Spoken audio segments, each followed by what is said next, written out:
तो आप कह रहे हैं आप महाराष्ट्र ने कोई कमी नहीं रखी, तो फिर विधानसभा टिकट आपका किस तरह से, क्या कारण? राजनीतिक कारण। आपने इतनी मेहनत करी, प्रवासियों को इकट्ठित किया, सब कुछ किया, उसके बावजूद आपका विधानसभा कभी कभी राजनीतिक कारण प्रबल हो जाते हैं, उसके कारण। तो आप ये कह रहे हैं कि मतलब कार्य से ज़्यादा राजनीतिक वो संगठन के अंदर हावी है, या स्थानिक लेवल पर कुछ बातें ऐसी प्रबल हो जाती है, जिस कारण हुआ है। और उसके लिए जिन लोगों को महसूस होना चाहिए था उन्होंने महसूस भी किया, परंतु मैंने पार्टी के प्रति वफादार रहा। जिस दिन मेरी टिकट कटी उसी दिन मैं मुख्यमंत्री जी के साथ प्रेस कॉन्फ्रेंस में था, और दूसरे दिन से पश्चिम महाराष्ट्र का मुझे इंचार्ज किया, और पूरे 26 दिन तक पार्टी के लिए काम किया। टिकट करती है, दुख तो जरूर होता है, मैं भी इंसान हूँ। तो पार्टी ने बहुत कुछ दिया है और बहुत कुछ दे रही है, और देने के साथ मेरे को तो लाभ होता है, मेरे समाज को लाभ होता है, राजस्थानी समाज को लाभ होता है। सर जैसे 20 लाख करोड़ रुपए का मोदी जी ने 20 लाख करोड़ का मोदी जी ने पहले घोषणा की थी। हाँ। कोरोना पैकेज 7.25 लाख अब किया है। तो दोनों ही पैकेजेस में व्यापारियों को नहीं दिया गया। ये व्यापारी नहीं आ रहा, दोनों का डेरा उठा के देख लीजिए। जो व्यापारी अभी जैसे सिरोही का बाजार है, ये तो बंद हुआ ना कोरोना में, कितने दिन बंद हुआ, नौकर तो गए, बिजली का किराया लगा, और लोन लिया है उन्होंने, EM तो भरना पड़ा, 8-8 महीने 9-9 महीने तक बंद रहा। हमारा ये मांग है, कमजोर हो गए सब व्यापारी, तो पैसे वाला नहीं है, लोन उनका बिना पैसे के भरने की तकलीफ है, लोन माफ कर सकते हैं, टैक्स में रिजेक्शन कर सकते हैं।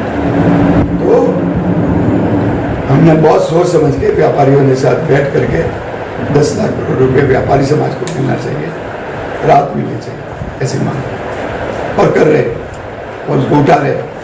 कहीं ना कहीं कुछ ना कुछ राहत 100% मिलेगी, तो मेरा पूरा विश्वास है। आप महाराष्ट्र के हैं सर, अब मैं राष्ट्रीय राजनीति की बात करूँ आपकी पार्टी की, शरद पवार जी आपके यहाँ के हैं जी। और अभी माना जा रहा है कि भाई वो पक्ष में मोदी जी के खिलाफ एक जो मोर्चा है उसकी धुरी बन के उभर रहे हैं। अच्छा। तो क्या प्रभाव आप देखते हैं शरद पवार का भविष्य की राजनीति में? या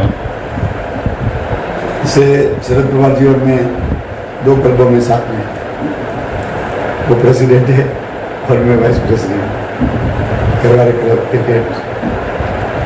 मुझे लगता है कि वो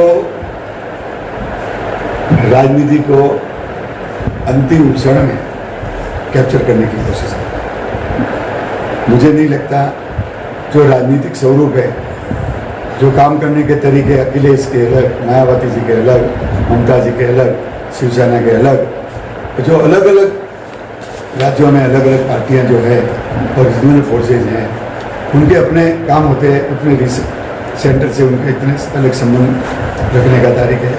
इनका ये प्रयास है वो सफल होगा। आज सर दैनिक भास्कर और भारत समाचार पे इनकम टैक्स की रेड हुई है। दैनिक भास्कर आज ठीक है।